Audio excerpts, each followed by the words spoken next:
नमस्कार दोस्तों, ocean network में आपका स्वागत है। मैं हूँ ओंकार चौधरी। एक व्यक्ति ने अचानक अपने बेटे को पीटना शुरू कर दिया। गाँव के शब्दों में कहें तो कूटना ही शुरू कर दिया। अब आस-पड़ोस के लोग, आते-जाते लोग थोड़ा-सा हैरान थे कि अचानक इनको हुआ क्या है? क्यों अपने बेटे को, अपने लड़के को इस तरीके से पीट रहे हैं? तो लोगों ने जो है वो पूछा, भई मामला क्या है? क्यों आप इस तरीके से इसे पीट रहे हैं? तो उसने कहा कि मुझे कल सुबह ही सुबह कचहरी जाना है और कचहरी के बाद फिर अपनी एक दूर की रिश्तेदारी में जाना है, मुझे लग जाएँगे 2-3 दिन और कल इसका रिज़ल्ट आने वाला है और रिज़ल्ट क्या आने वाला है ये मुझे अभी से पता है। तो रिज़ल्ट आए और मैं यहाँ ना हूँ और 2-3 दिन बाद आऊँ, तो तब तक तो बात पुरानी हो जाएगी। इसलिए मैं इसे पहले ही कूट रहा हूँ। वैसे मज़ाक की बात है, एक चुटकुला है और हुआ है कि नहीं हुआ है, ये भी किसी को पता नहीं है। लेकिन राहुल गांधी को कम से कम अब इतनी समझ तो हो गई है, एक राजनीतिक परिवार से आते हैं, 2004 से खुद सक्रिय संसदीय राजनीति में हैं, 2004 में पहली बार अमेठी से चुने गए थे। तो इतनी समझ तो उनको है कि रिज़ल्ट क्या आने वाला है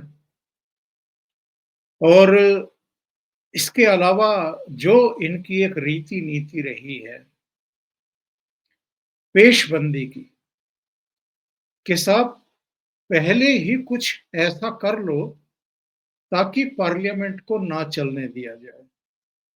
वैसे तो अभी पिछले सप्ताह ही मणिपुर में नई हिंसा हुई थी। नई हिंसा मतलब थाने पर अटैक किया गया था। सीआरपीएफ की टुकड़ी जो थाने के बराबर में लगी हुई थी, वहाँ अटैक किया गया था। एक संघर्ष की स्थिति पैदा की गई थी। कुछ लोगों को अपहरण करके ले जाया गया, कुकी आतंकवादियों, उग्रवादियों के द्वारा। 3 महिलाओं के साथ रेप किया गया, उनकी हत्या कर दी गई, उनके साथ 3 बच्चे भी अपहृत किए गए थे, उनको भी मार डाला गया। बाद में उनकी डेड बॉडी एक जगह से मिली। यानी मणिपुर को नए सिरे से सुलगाने की कोशिशें हुई थी, शीतकालीन सत्र से पहले। लेकिन मोटा भाई अपने गृह मंत्री अमित शाह, वो अतिरिक्त सतर्क थे। महाराष्ट्र का उन्होंने दौरा रद्द किया।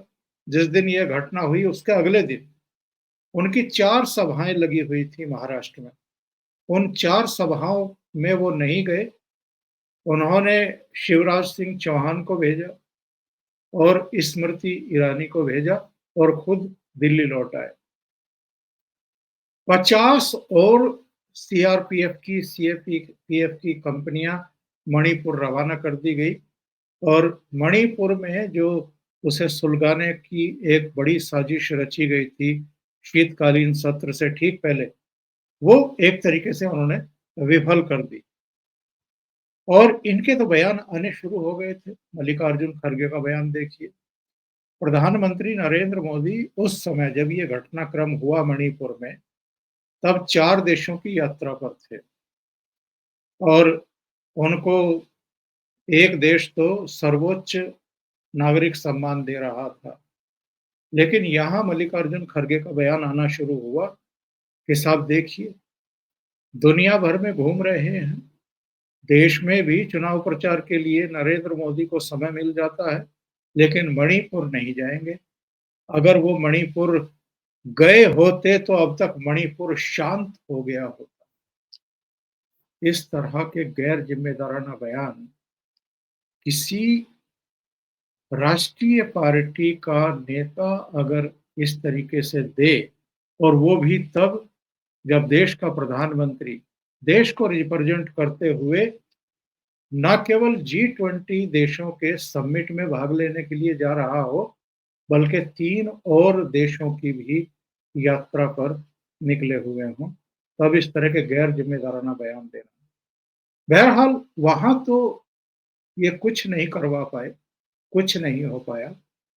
अभी चूँकि पार्लियामेंट का सेशन 25 नवंबर से शुरू होने वाला है और परसों यानी 23 नवंबर को झारखंड और महाराष्ट्र के नतीजे आने वाले हैं और नतीजे क्या आने वाले हैं ये भी पता है। वो तो सबको पता है। तो उससे पहले कोई ऐसा कांड करो, कोई ऐसा शिगूफा छोड़ो, लोगों का ध्यान डाइवर्ट करने के लिए ताकि पार्लियामेंट सेशन को डिस्ट्रॉय किया जा सके और पार्लियामेंट सेशन भी वो जिसमें वक्फ संशोधन बिल आने वाला है, पेश होने वाला है, पारित होने वाला है। तो एक तो ये कि जो रिजल्ट आने वाले हैं झारखंड और महाराष्ट्र के, उन विफलताओं का ठीकरा कोई राहुल गांधी के सिर पर ना फोड़ने पाए। तो अपना सिर बचाने के लिए पहले से ही एक ऐसी भूमिका बना लो, ऐसे मुद्दों को उछालो जिनका कोई सिर पैर भी नहीं है, जिनका कोई मतलब नहीं है। अब मुझे आप एक बात बताइए साहब, अमेरिका के न्यूयॉर्क शहर की किसी जिले की किसी अदालत में अगर हमारे यहाँ के किसी उद्योगपति के खिलाफ कोई मामला ले जाया जाता है, किसी के भी द्वारा ले जाया जाता है, उस पर अगर कांग्रेस पार्टी के मुख्यालय में राहुल गांधी बड़े प्रफुल्लित होकर के चेहरे पर नूर लिए हुए, चेहरा लाल करके खुशी में लगभग उछलते हुए प्रेस कॉन्फ्रेंस करें, तो इसका मतलब आप और हम क्या निकालें? क्या मतलब निकाला जाए इसका? यानी हमारे देश के किसी उद्योगपति के खिलाफ झूठा है, सच्चा है, सही है, गलत है, उसके पीछे कोई कॉन्स्पिरेसी है, नहीं है, ये सब चीज़ें बाद में डिसाइड होती रहेंगी। और पहले भी वो हिंडनबर्ग से लेकर के तमाम जितने भी शिगूफे छोड़े गए और जिस तरीके से पार्लियामेंट को डिस्ट्रॉय करने की कोशिश की गई, सेशन को डिस्ट्रॉय करने की कोशिश की गई, संसद के बाहर भी, संसद के भीतर भी हंगामे खड़े किए गए, हमारे देश के एक प्रमुख उद्योगपति को बदनाम करने की कोशिश की गई, सेबी पर भी अटैक किए गए, सुप्रीम कोर्ट तक पर जो है अविश्वास किया गया और वो झूठे आरोप साबित हुए। उसमें भी अडानी ग्रुप को कुल मिलाकर के इतना बड़ा नुकसान पहुंचाया गया था। ये तो चूंकि इतना बड़ा उनका कारोबार है, तो वो तो संभल गए और फिर से उन्होंने रिकवरी कर ली। पर ये कौन-सी ताकतें हैं, जॉर्ज सोरोस से लेकर के और जो भी ये हिंडनबर्ग के पीछे के जितने तत्व हैं, वो अडानी ग्रुप को क्यों निशाने पर ले रहे हैं और उनको क्यों बर्बाद करना चाहते हैं, ये अब किसी से दबा-छिपा नहीं है। अमेरिका में अडानी, अंबानी जैसे मेरे विचार से तो हज़ारों उद्योगपति हैं और मैं किसी अर्थशास्त्री का इंटरव्यू सुन रहा था। उनका कहना था कि अगर 2047 तक आप देश को विकसित राष्ट्र बनाना चाहते हैं, तो भई आपको भी अमेरिका की तरह, चीन की तरह, दूसरे देशों की तरह अपने यहाँ अडानी, अंबानी जैसे 250-300 उद्योगपति पैदा करने होंगे, खड़े करने होंगे। अभी मैं अपने कुछ प्रोग्राम में मैंने अभी कुछ समय पहले ये कहा था कि साहब ये एलन मस्क टेस्ला कंपनी के सर्वेसर्वा और स्टारलिंक के भी, और अब तो ये सोशल मीडिया मंच जो ट्विटर खरीद करके उन्होंने एक्स नाम कर दिया था, और वहाँ के और दुनिया के सबसे बड़े उद्योगपतियों में शामिल टॉप 5 जो उद्योगपति हैं, उनमें एलन मस्क आते हैं, वो 1 या 2 नंबर पर रहते हैं। डोनाल्ड ट्रंप के चुनाव प्रचार के दौरान 2 सप्ताह तक एलन मस्क ने न केवल रिपब्लिकन का, डोनाल्ड ट्रंप का प्रचार किया, उनके कंधे से कंधा मिला करके डेमोक्रेट के खिलाफ वो पूरे देश में, पूरे अमेरिका में घूमे।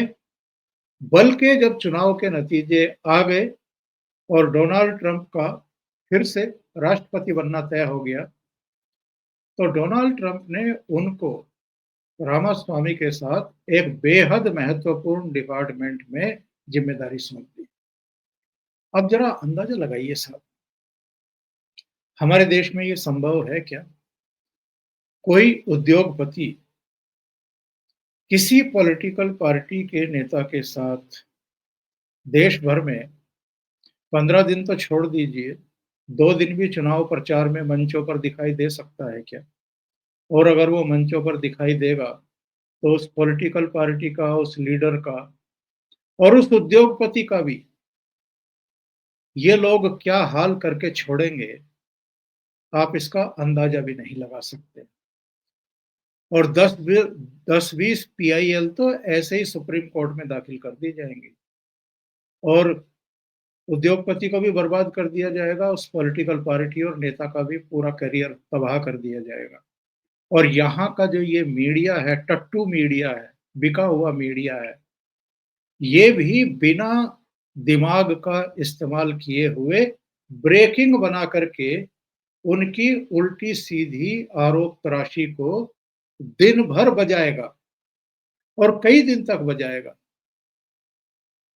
तो हमारे देश को अगर वाकई विकसित बनना है, तो क्या न्यूयॉर्क की किसी अदालत में किसी हमारे उद्योगपति के खिलाफ की गई शिकायत पर मीडिया पूरी हेडलाइन बना करके कई-कई घंटे तक जो है, और उस पर अभी आप देखिएगा शाम होने वाली है, 4 बजे 5 बजे ये सब लोग चाट, मंगोड़ी और वो सब बेचना शुरू कर देते हैं।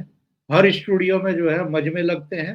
पॉलिटिकल पार्टियों के अपरिपक्व और चीखने चिल्लाने वाले लोगों को बुला करके बैठा लिया जाता है। उसमें कहीं कोई दबा-बुचा सा एक कोई पत्रकार बैठा लिया जाता है या 2 पत्रकार ही बैठा लिए जाते हैं, और फिर इनकी आपस में वो जो मुर्गे वाली लड़ाई है, वो आपस में बैठा करके करनी शुरू कर देते हैं ये, और रात को ये प्राइम टाइम तक इनका ड्रामा चलता रहता है। केवल अपनी टीआरपी, अपने पैसे, अपने विज्ञापन जुटाने के लिए ये देश का कितना अनिष्ट कर रहे हैं, कितना बुरा कर रहे हैं, आप सोच भी नहीं सकते। और मैं ये बात इसलिए कह रहा हूँ कि अतीत में भी अडानी के ऊपर जितने आरोप लगाए गए हैं, या ये अरविंद केजरीवाल जो अपने आप को कट्टर ईमानदार बताता है, ये शुरू-शुरू में जब अन्ना आंदोलन के गर्भ से निकला ही निकला था, या उस समय जो कुछ चल रहा था, तो इनका एक पूरा गैंग था, जो कागज़ों का एक इतना सा गट्ठर लेकर के आता था कैमरों के सामने, और दिखाते नहीं थे किसी को, बाँटते भी नहीं थे। बस उसको दिखाते थे ऐसे हिला करके कि हमारे पास दस्तावेज़ है।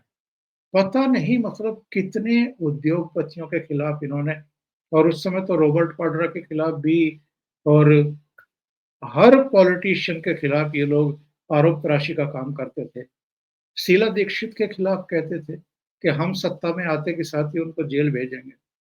शीला दीक्षित जीवित रही, काफ़ी समय तक ये सत्ता में भी रहे, और उसी शीला दीक्षित की पार्टी कांग्रेस का समर्थन लेकर के फिर इन्होंने सरकार बनाई। पहली सरकार कांग्रेस के समर्थन से बनाई थी, और कांग्रेस के खिलाफ ही चुनाव लड़ा था, और कांग्रेस को हरा करके ही 28 सीटें जीती थी पहले चुनाव में। तो साहब ये जो कुछ देश में इस समय चल रहा है, मैं कह ये रहा था कि ये पार्लियामेंट के सेशन से पहले, शीतकालीन सत्र से ठीक पहले, फिर से अडानी राग अलापना शुरू किया है राहुल गांधी ने, और 2 राज्यों के रिजल्ट आने से पहले एक शिगुफा फिर छोड़ा है, फिर से प्रेस के ज़रिए लोगों का ध्यान डाइवर्ट करने की कोशिश की है, और ये सब इसलिए किया जा रहा है ताकि हरियाणा में चुनाव हारे हैं। हरियाणा से के साथ जो जम्मू-कश्मीर का चुनाव हुआ है, 90 सीटों में से कांग्रेस को केवल 6 सीटें मिली हैं। उन 6 सीटों में भी एक भी हिंदू एमएलए जीत करके नहीं आया है, 6 के 6 मुसलमान जीत करके आए हैं। 90 में से केवल 6, याद रखिए, 90 में से केवल 6 सीटें जीती हैं कांग्रेस पार्टी ने। हरियाणा में चुनाव हारी है। 10 साल वहाँ भारतीय जनता पार्टी की सरकार रही और फिर भारतीय जनता पार्टी की सरकार बन गई और ये सत्ता में वापसी नहीं कर पाए। अब अगर इसी निरंतरता में झारखंड और महाराष्ट्र भी ये लूज़ करते हैं, तो भई लोग सवाल तो खड़े करेंगे ना, और इनकी पार्टी के भीतर से भी सवाल खड़े होने चाहिए कि आप 3 तो लोकसभा चुनाव हार चुके हैं, सिरे से। 2014 में आप हारे, 2019 में आप हारे, 2024 में भी आप हारे। और नरेंद्र मोदी ने तो एक बार अपनी एक सभा में बड़ा दिलचस्प तथ्य दिया था। उन्होंने कहा था कि साहब, 2014 की 44 सीटें, 2019 की 52 सीटें और 2024 की इनकी 98 या 99 सीटें, इन तीनों का जोड़ भी लगा लें तो ये उतनी नहीं बैठती हैं जितनी 2024 में भारतीय जनता पार्टी को 240 सीटें मिली। और ये रोजाना रोजाना मोदी को गाली देते हैं, ये रोजाना अडानी राग अलापते हैं, कैमरों पर आकर के झूठ बोलते हैं। अगर कोई विदेशी अदालत में हमारे किसी उद्योगपति के खिलाफ कोई मामला आया है, तो उस पर यहाँ तालियां पीटते हैं, खुशी मनाते हैं बच्चे की तरह कि बहुत बढ़िया, बहुत बढ़िया। तो ये मानसिकता क्या है साहब? आप इनका एक बात याद करिए, जब ये सुनामी चल रही थी, कोविड की सुनामी चल रही थी पूरे देश में, और विदेशों में भी, चाइना के यहाँ से पैदा हुआ वुहान से पूरी दुनिया में फैल गया। बहुत सारे विकसित देशों में तो तबाही, अमेरिका में भी लाखों आदमी मर गए। हमारे यहाँ भी नुकसान हुआ लेकिन उतना नहीं, क्योंकि लॉकडाउन लगा दिया था और लोगों को घरों में सुरक्षित कर दिया गया था। उसके बाद जब तैयारियां हो गई स्वास्थ्य से संबंधित, तो तब लॉकडाउन धीरे-धीरे खोला गया। फिर जो छोटे उद्योग धंधे थे उनको शुरू किया गया, फिर बड़े उद्योग धंधों को शुरू, यानी हमारे यहाँ उतना नुकसान नहीं हुआ जितनी हमारी आबादी है, 140 करोड़ की आबादी है। और हम हमारी इकोनॉमी भी ठीक ही कर रही है, 6-7% के आसपास हमारी जीडीपी। बाकी दुनिया में कहीं भी इतनी नहीं है, हमसे आधी ही है, वहाँ से फिर नीचे है। लेकिन साहब इन्होंने उस समय क्या कहा था? कुछ तथाकथित अर्थशास्त्रियों के साथ ये इंटरव्यू का नाटक कर रहे थे।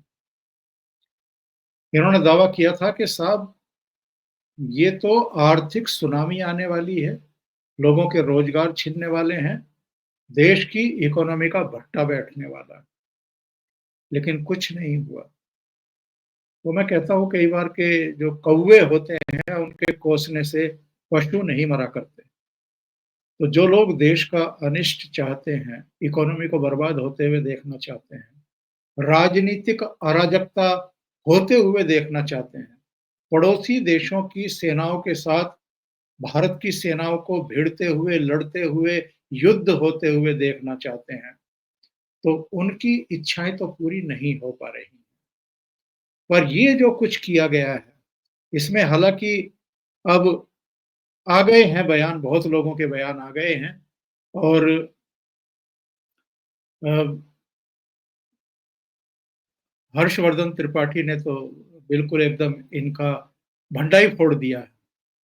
इन्होंने जो आरोप लगाए हैं कि साहब सौर ऊर्जा को लेकर के कुछ राज्यों के अधिकारियों को अडानी ग्रुप ने खरीदने की कोशिश की थी। तो हर्षवर्धन त्रिपाठी ने लिखा है कि अडानी ग्रुप पर लगे आरोपों का सच सामने आना चाहिए। जिन राज्य सरकारों को महंगी बिजली बेचने के लिए रिश्वत देने का आरोप अडानी समूह पर है, उन राज्य सरकारों के बारे में भी स्पष्ट लिखा है। कौन-कौन से राज्य थे जिनको रिश्वत देने की कोशिश हुई? उड़ीसा, यानी वहाँ बीजेडी की सरकार थी, नवीन पटनायक की। तमिलनाडु, जहाँ डीएमके की सरकार थी उस समय। छत्तीसगढ़, जहाँ कांग्रेस की सरकार थी। और आंध्र प्रदेश, जहाँ पर जगन मोहन रेड्डी यानी वाईएसआरसीपी की सरकार थी। तो भैया, ये जुलाई 2021 से फरवरी 2022 के मामले बताए जा रहे हैं। तो अब ये बताइए कि राहुल गांधी प्रधानमंत्री नरेंद्र मोदी को घेरने की कोशिश कर रहे थे, प्रेस कॉन्फ्रेंस में बैठ करके अडानी को घेरने की कोशिश कर रहे थे, या विपक्षी दलों की सरकारों को और अपनी ही छत्तीसगढ़ सरकार को कटघरे में खड़ा कर रहे थे, यानी सेल्फ गोल कर रहे थे। तो ये इतने महान लोग हैं। ये या तो लोगों को नासमझ मानते हैं, मूर्ख मानते हैं कि जो कुछ हम कर रहे हैं पेशबंदी 2 राज्यों के रिजल्ट आने से पहले और शीतकालीन सत्र शुरू होने से पहले, वो लोगों की और देश की समझ में नहीं आएगा। या अपने आप को इतना शाना समझ लिया है कि जो ये कहेंगे बस लोग आँख मूंद करके भरोसा कर लेंगे।